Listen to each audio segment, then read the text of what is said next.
Nurlea Kolbisalsia dari kelas 3B non-reguler, nomor NPM 7420120170.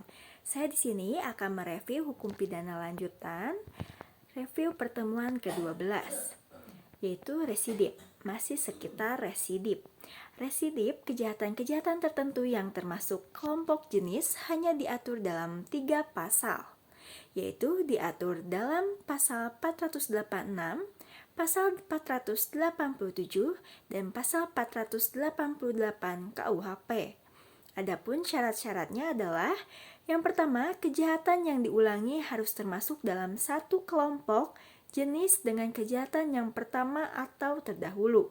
Kelompok jenis kejahatan termaksud adalah ada dibagi 2 kelompok. Kelompok yang pertama, yaitu kelompok jenis kejahatan pasal 486 KUHP mengenai kejahatan terhadap harta benda dan pemalsuan. Misalnya, pemalsuan mata uang yaitu pasal 244 sampai pasal 248, yaitu pemalsuan surat pasal 263 sampai pasal 264, lalu adanya pencurian pasal 362 sampai pasal 365, lalu penggelapan, penipuan, kejahatan jabatan pasal 415, pasal 417 dan pasal 425, dan terakhir yaitu penadahan pasal 480 sampai 481.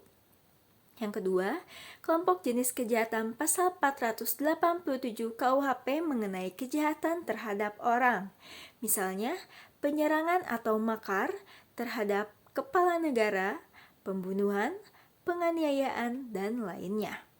Selanjutnya, kelompok jenis kejahatan dalam pasal 488 KUHP mengenai kejahatan penghinaan dan berhubungan dengan penerbitan atau percetakan.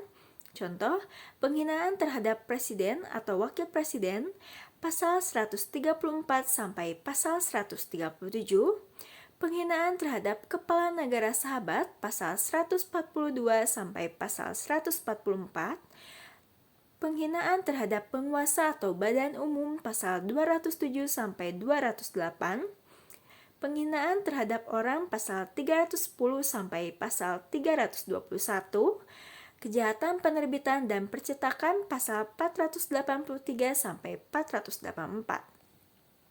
Berdasarkan contoh-contoh di atas tadi, maka kejahatan-kejahatan yang diatur dalam pasal 486, pasal 487, dan pasal 488 KUHP itu hanya kejahatan tertentu saja.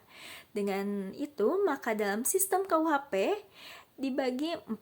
Yang pertama, tidak semua kejahatan berat dapat dijadikan sebagai alasan residip atau pengulangan untuk alasan pemberatan pidana.